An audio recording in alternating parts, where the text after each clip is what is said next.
بسم اللہ الرحمن الرحیم۔ السلام علیکم۔ اپنے چینل پر ہم آپ کو خوش آمدید کہتے ہیں۔ ہر روز ایک نئی کہانی کو سننے کے لیے ہمارے چینل کو سبسکرائب کر لیں اور کہانی کو مکمل سنیں۔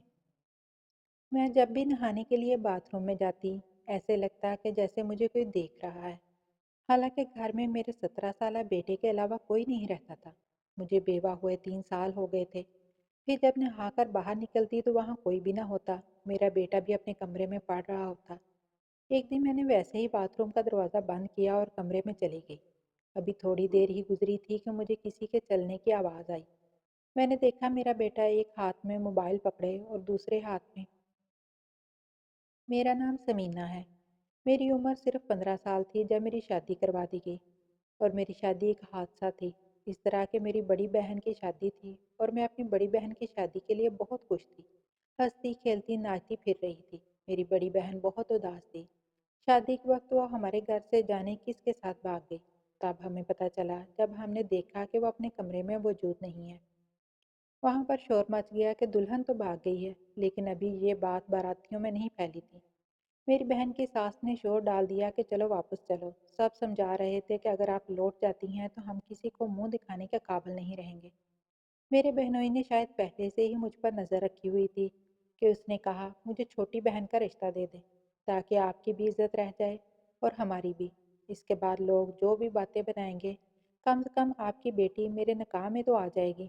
پھر بھی میری بڑی بہن جانے کیا سوچ کر گھر سے بھاگی تھی، لیکن اس نے سب کو بڑے عذاب میں ڈال دیا تھا۔ میرا بہنوئی شاید مجھے پسند کرتا تھا، اس لیے اس نے فوراً یہ بات کر دی۔ اس کی اپنی ماں اسے روک رہی تھی کہ ایسے مت کرو، ہمیں اس گھر سے بالکل رشتہ نہیں جوڑنا۔ جس گھر کے ایک بیٹی بھاگ سکتی ہو، جانے کس قسم کے لوگ ہیں، جانے انہوں نے اپنی بیٹیوں کی تربیت کیسی کی ہے۔ لیکن میرے بہنوئی نے کہا اسے مجھ سے ہی نکاح کرنا ہے۔ میری عمر صرف 15 سال تھی جب میرا نکاح کروا دیا گیا، اور میرا بہنوئی جو اب میرا شوہر بن چکا تھا مجھ سے پورے 12 سال بڑا تھا۔ میری بڑی بہن تو بھاگ گئی، لیکن اس نے میری جان لے لی۔ جانے وہ کہاں تھی، ہمارا اس سے زندگی بھر کبھی رابطہ نہ ہوا۔ لیکن مجھے میرے سسرال میں بہت باتیں سننا کو ملی۔ مجھے ایسے لگا جیسے میں ہی بھاگ کے آئی ہوں، لیکن اچھی بات یہ تھی کہ میرا شوہر مجھ سے بہت محبت کرتا تھا۔ وہ مجھے ایسے ہی رکھتا جیسے اس نے مجھ سے محبت کی شادی کی ہو۔ میں سارا دن بری بری باتیں سن کر جب اپنے شوہر کی آغوش میں جاتی تو میری ساری تھکن دور ہو جاتی۔ وہ مجھے ہنساتا اور میرا بہت خیال رکھتا۔ اگر میرا شوہر بھی مجھے باتیں سناتا تو شاید میں اپنی زندگی ختم کر لیتی۔ شادی کے پہلے ہی سال میں ماں بن گئی۔ ڈاکٹر کا کہنا تھا کہ بچی کی عمر کم ہے، اس لیے کچھ کہہ نہیں سکتے۔ میرے شوہر نے کہا یہ بچہ نہیں رکھیں گے کیونکہ میں اپنی بیوی کی جان بچانا چاہتا ہوں، لیکن میری ساس نے شور ڈال دیا اور اس نے کہا کہ تجھے بچے سے زیادہ اپنی بیوی کی پڑی ہے۔ میری ساس کا کہنا تھا کہ اگر تو نے اس طرح کا کوئی کام کیا تو پھر تم دونوں کو اس گھر سے جانا ہوگا۔ گھر ان کے نام تھا اور میرے گھر میں صرف میری ساس تھی، سسر حیات نہیں تھے اور میرا شوہر اکلوتا بچہ تھا۔ میرا شوہر بہت پریشان رہتا، میری طبیعت بھی 9 مہینے بہت زیادہ خراب رہی۔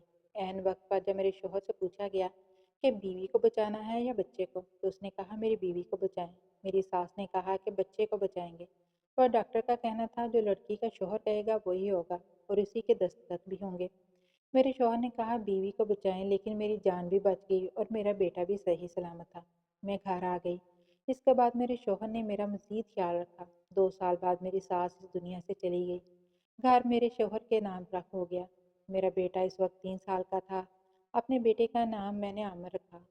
میری ساس کے جانے کے بعد میں اور میرا شوہر گھر میں ایک بہت ہی خوبصورت زندگی گزار رہے تھے، لیکن جانے ہماری خوشیوں کو کس کی نظر لگ گئی، اور 4 سال بعد میرا شوہر ایک حادثے میں چل بسا۔ یہ میری زندگی کا سب سے بڑا دکھ تھا۔ میری اولاد اس وقت 6 سال کی تھی۔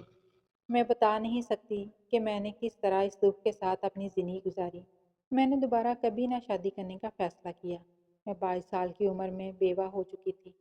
امی ابو نے کہا تم اپنا بیٹا ہمیں دے دو، ہم اس کے ماں باپ بن کر اس کو پال لیں گے، تم دوسری شادی کر لو۔ لیکن میں نے اپنے شوہر سے وعدہ کیا تھا کہ میں اپنے بیٹے کا بہت خیال رکھوں گی، اور میں اپنے شوہر کے علاوہ کسی اور کے بارے میں سوچنا بھی نہیں چاہتی تھی۔ میرے لیے یہ بے وفائی کے مترادف تھا، اور میں اپنے شوہر کی یادوں کے ساتھ بھی بے وفائی نہیں کرنا چاہتی تھی۔ وقت گزرنے لگا۔ پہلے میری امی اس دنیا سے رخصت ہو گئی، اور اس کے بعد میرے والد صاحب بھی۔ زندگی نے مجھے بہت غم دیے لیکن کوئی مرتا نہیں کسی کے پیچھے۔ میرے ماں باپ کی جائیداد اور گھر بھی میرے حصے میں آ گیا۔ ان کے پاس زیادہ کچھ نہیں تھا لیکن جو کچھ بھی تھا وہ سب میرا ہو گیا کیونکہ ہمارا کوئی بھائی نہیں تھا۔ اور میری بڑی بہن تو جب سے گھر سے بھاگی تھی کسی کو پتہ ہی نہیں تھا کہ وہ کہاں ہے۔ میری امی کہا کرتی تھی کہ جانے کہاں ہوگی، پتہ نہیں زندہ بھی ہوگی یا نہیں۔ گھر سے بھاگ جانے والی لڑکیوں کے ساتھ زمانہ بہت برا سلوک کرتا ہے۔ اگر وہ کسی بیٹی کی ماں بن جائے تو اس کی بیٹی کی زندگی برباد ہو جاتی ہے۔ سب یہی کہتے ہیں کہ تمہاری ماں تو گھر سے بھاگ کر آئی تھی۔ میری ماں اکثر میری بہن کے لیے دعا ہی کرتی لیکن میں نے اپنے والد کی زبان سے کبھی اس کا نام تک نہیں سنا تھا۔ میں نے اپنے گھر والوں کی عزت بچائی تھی اس لیے میں ان کی لاڈلی بیٹی تھی۔ وقت گزر گیا، میرا بیٹا 17 سال کا ہو گیا۔ گھر میں صرف میں اور میرا بیٹا ہی رہتے تھے۔ میں نے اپنے ماں باپ کی طرف سے ملا ہوا گھر بیچ کر بازار میں 2 دکانیں لے لیں اور ان دکانوں کے کرائے سے میرا گھر چلتا تھا۔ پہلے تو یہ کرایہ بہت ہی کم تھا اور گھر چلانا مشکل لگتا تھا لیکن وقت کے ساتھ یہ لاکھوں میں ہو گیا۔ ہم 2 لوگ تھے اس لیے زیادہ خرچہ نہیں تھا۔ بچے کو اسکول اور اس کے بعد کالج میں بھیجا کہ وہ پڑھائی کرے، اس کی اچھی نوکری لگ جائے تو میں ایک پیاری سی بہو لے آؤں تاکہ اس گھر کی خاموشی ختم ہو جائے۔ اکیلے رہ کر میرے ساتھ ایک مسئلہ ہو گیا تھا کہ اچانک سے دل گھبرانے لگتا تھا۔ گرمی کا موسم ہو یا سردی کا، مجھے اچانک سے بہت گرمی لگنا شروع ہو جاتی تھی، اتنی کہ میں فوراً نہانے کے لیے چلی جاتی۔ جب تک بدن پر پانی بہاتی رہتی تب تک سکون رہتا۔ ڈاکٹر سے پوچھا تو اس نے کہا آپ نے زندگی میں کتنے دکھ جھیلے ہیں، پہلے آپ کا شوہر، اس کے بعد ماں باپ چلے گئے، ساری زندگی بنا ہم سفر کے رہی۔ جب انسان کو کوئی بیماری نہیں ہوتی لیکن ٹینشن ہوتی ہے تو وہ اس ٹینشن کو اچھے طریقے سے جھیل لیتے ہیں اور دنیا سمجھتی ہے کہ بڑا مضبوط انسان ہے، لیکن وہ ٹینشن لینا کوئی آسان کام نہیں ہوتا اور بعد میں اس طرح کسی نہ کسی عجیب و غریب بیماری کی صورت میں اپنی موجودگی کا احساس دلاتی ہے۔ انسان حساس مخلوق ہے، ہم اتنے غم جھیلنے کے لیے نہیں بنائے گئے۔ غم انسان کو مار ڈالتے ہیں۔ یہی مسئلہ تھا کہ اچانک سے میرا دل گھبرانے لگتا تھا اور نہانے کے لیے باتھ روم میں چلی جاتی۔ ایک دن بہت ہی عجیب حرکت ہوئی۔ ایک رات میرا دل بری طرح گھبرانے لگا اور میرے پاس کوئی اور حل نہیں تھا کہ میں کیا کرتی۔ میں باتھ روم میں نہانے کے لیے چلی گئی لیکن مجھے ایسے محسوس ہوا جیسے کوئی باہر کھڑا روشن دان سے مجھے دیکھنے کی کوشش کر رہا تھا۔ ہمارا باتھ روم بہت چھوٹا تھا، اس کی چھت اتنی چھوٹی تھی کہ اس کو ہاتھ لگا کر چھو سکتے تھے، اس لیے روشن دان سے اندر جھانکنا بھی کوئی مشکل کام نہیں تھا۔ اچانک سے میرا دل بیٹھ گیا، میں بری طرح ڈر گئی اور جلدی جلدی کپڑے پہن کر باتھ روم سے باہر آ گئی لیکن آس پاس کوئی بھی نہیں تھا۔ رات کے 2 بج رہے تھے۔ اس وقت وہاں کون ہو سکتا تھا؟ لیکن شاید مجھے وہم ہوا تھا۔ لیکن اگلے دن پھر سے ایسا ہی ہوا اور اس دفعہ تو میں نے کسی کا سایہ بھی دیکھا تھا۔ میں جوان بیٹی کی ماں تھی لیکن میری عمر 32 سال تھی۔ آج کل تو زمانہ ایسا تھا کہ ہمارا نظام اس قدر خراب ہو چکا تھا، سوچا بھی نہیں جا سکتا تھا کہ معاشرہ کس طرف جا رہا ہے۔ یہ تو ہم جانتے ہیں۔ مجھے لگا کہ شاید کوئی میری ویڈیو بنانے کی کوشش کر رہا ہے۔ میں نے جلدی جلدی کپڑے پہنے اور باہر آ گئی لیکن وہاں کوئی بھی نہیں تھا۔ میں نے اپنے بیٹے کو جگا دیا لیکن جب کمرے میں گئی تو وہاں پر فون میں مصروف تھا۔ میں نے اسے یہ نہیں بتایا کہ کیا ہوا۔ وہ ایک جوان مرد تھا اور اس بات پر بہت غصے میں آ کر کچھ غلط کر سکتا تھا یا کوئی لڑائی نہ ہو جاتی۔ میں نے کہا کہ مجھے لگتا ہے کہ گھر میں داخل ہونے کی کوشش کر رہا ہے۔ وہ فوراً کھڑا ہو گیا۔ اس نے ہاتھ میں ڈنڈا اٹھا لیا کہ کون ہو سکتا ہے۔ اس نے سارے گھر کے ہر ایک کونے میں دیکھ لیا، لائٹیں وغیرہ آن کی تو کوئی نہیں تھا، باہر کا دروازہ بھی بند تھا۔ اس نے کہا لگتا ہے آپ کو وہم ہوا ہے، یہاں تو کوئی بھی نہیں ہے۔ لیکن میں جانتی تھی کہ مجھے وہم نہیں ہوا تھا۔ میں نے بتایا کہ کسی کا سایہ دیکھا تھا اور وہ بھی کسی مرد کا۔ یہ بات نظر انداز کرنے والی نہیں تھی، پر وہ کون ہو سکتا تھا؟ یہ حرکت میرے گھر میں دوبارہ ہو چکی تھی۔ دوسرے دن پھر سے میری طبیعت خراب ہونے لگی۔ میں نے سوچا کہ ہوتی ہے طبیعت خراب تو ہوتی رہے لیکن میں باتھ روم میں نہیں جاؤں گی۔ باتھ روم گھر کے صحن میں تھا، میرے بیٹے کے کمرے میں باتھ روم تھا لیکن وہ کمرہ تو میرے بیٹے کا تھا، بار بار میں وہاں نہیں جا سکتی تھی۔ سو رہا ہوگا، اس کی نیند میں خلل نہیں ڈالا جا سکتا تھا۔ اسے صبح کو بھی جلدی جانا ہوتا تھا۔ میری طبیعت بہت خراب ہونے لگی۔ میں نے آس پاس دیکھا اور پہلے تسلی کر لی کہ وہاں کوئی ہے تو نہیں۔ کوئی بھی نہیں تھا، مرکزی دروازہ بھی بند تھا۔ میں باتھ روم میں چلی گئی اور نہانا شروع کر دیا۔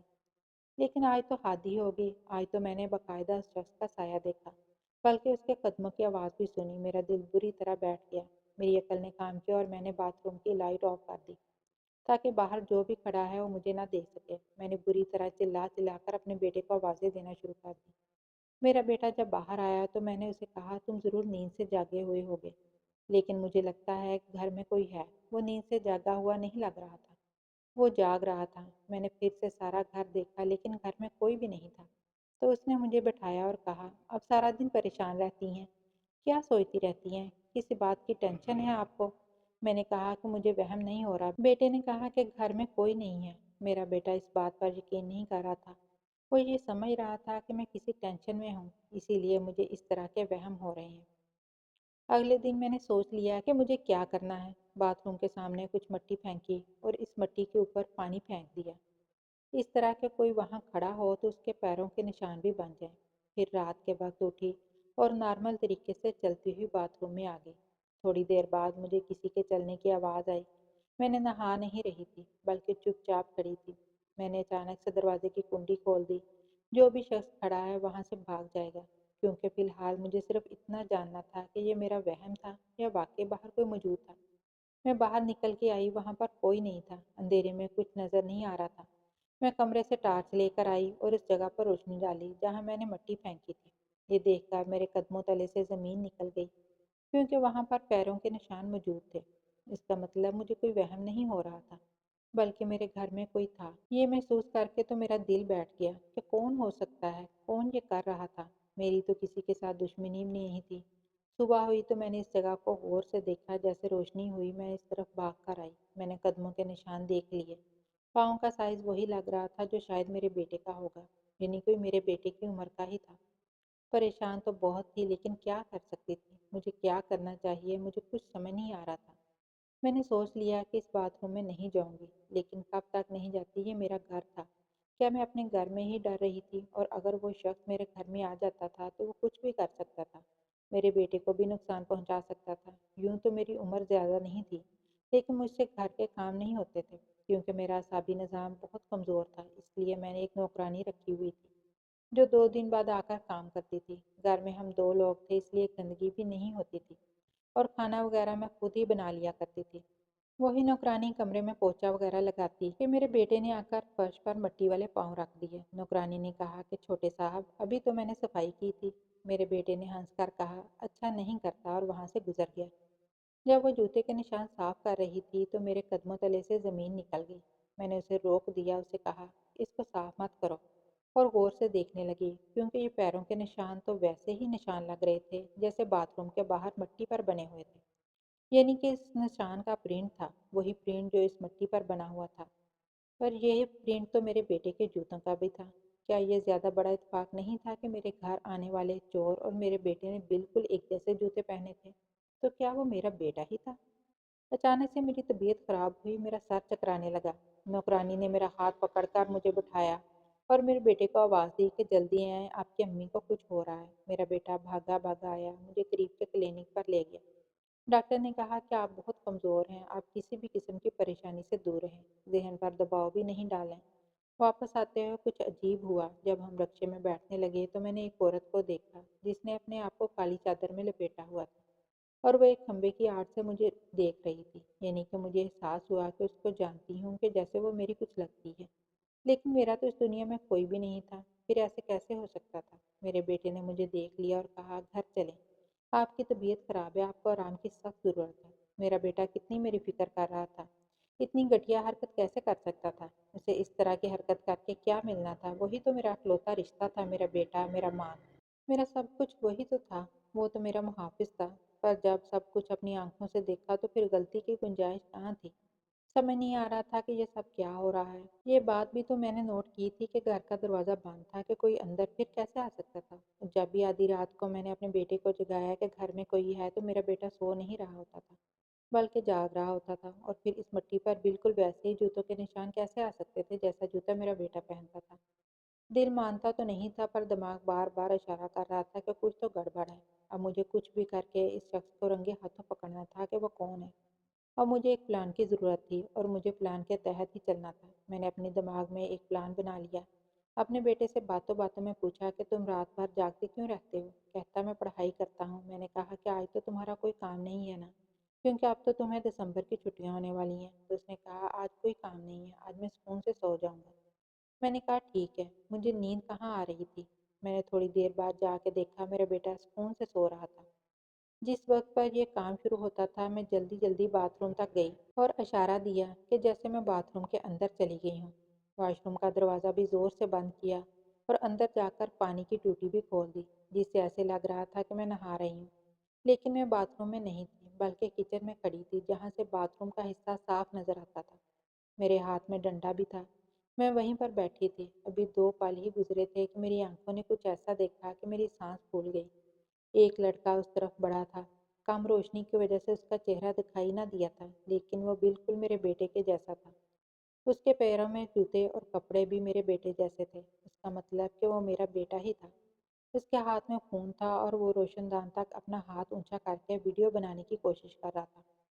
वो अपने काम में बहुत मगन था। वैसे भी जब इंसान फोन में लगा होता है तो दुनिया के बारे में भूल ही जाता है। मैं फौरन उस तरफ बढ़ी और डंडे से उस पर वार किया। मेरा निशाना खता हो गया, लेकिन वो शख्स नीचे गिर गया। मैंने फौरन शॉट डाल दिया और फिर मेरी आंखों ने देखा कि मेरा बेटा अपने कमरे से भागकर आया और आते ही पूछने लगा, क्या हुआ? मैं बता नहीं पाई कि क्या हुआ, क्योंकि मुझे तो कुछ समझ ही नहीं आ रहा था। लेकिन मेरा बेटा सूरत हाल को समझ गया कि मेरी अम्मी ने किसी चोर को पकड़ लिया है, जो घर में चोरी करने आया था। मेरे बेटे ने मेरे हाथ से डंडा पकड़ा और इस चोर को भी गिरेबान से पकड़ लिया और उसे घसीटता हुआ मेरा बेटा बरामदे तक ले आया।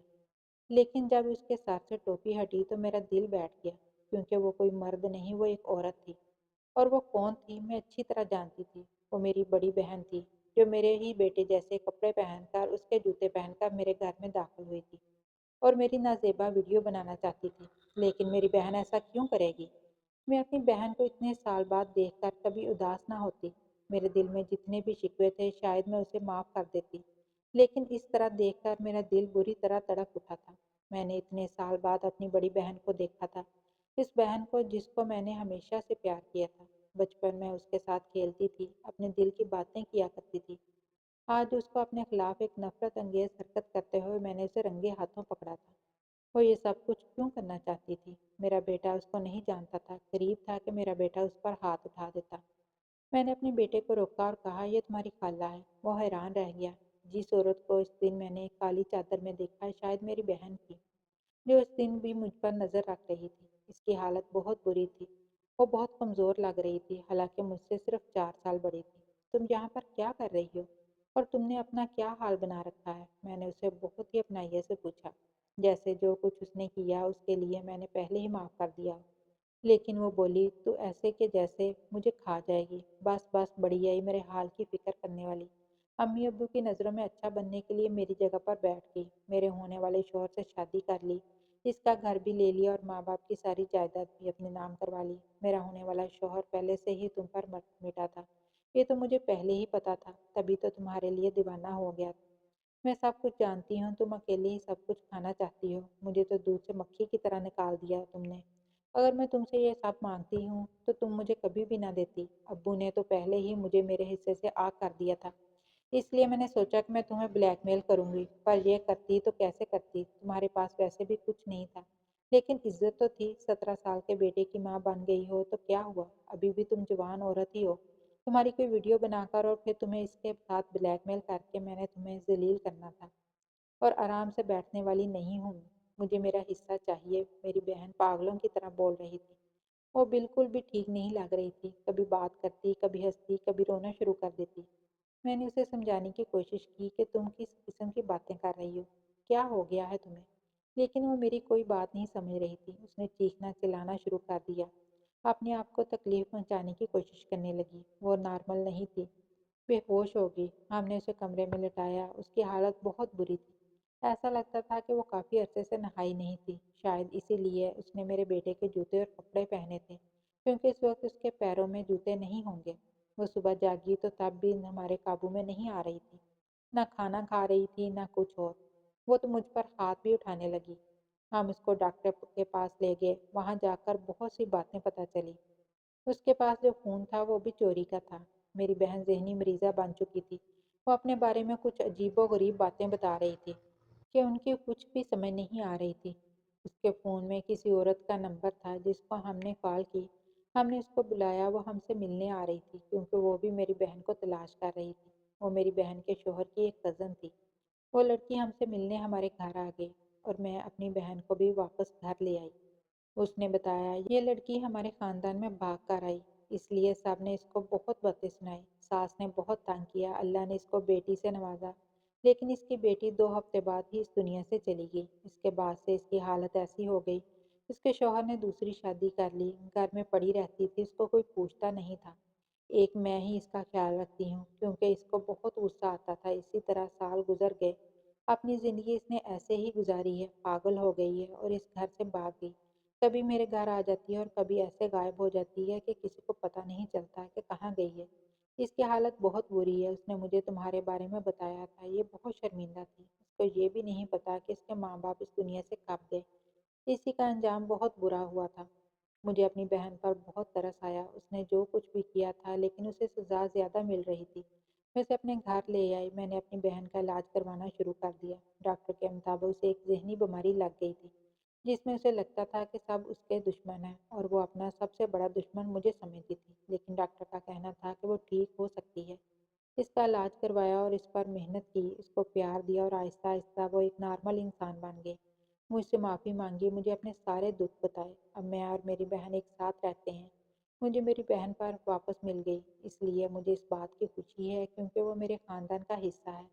घर से भागकर उसने बहुत बड़ी गलती की। उसको उसकी गलती की सज़ा मिल गई।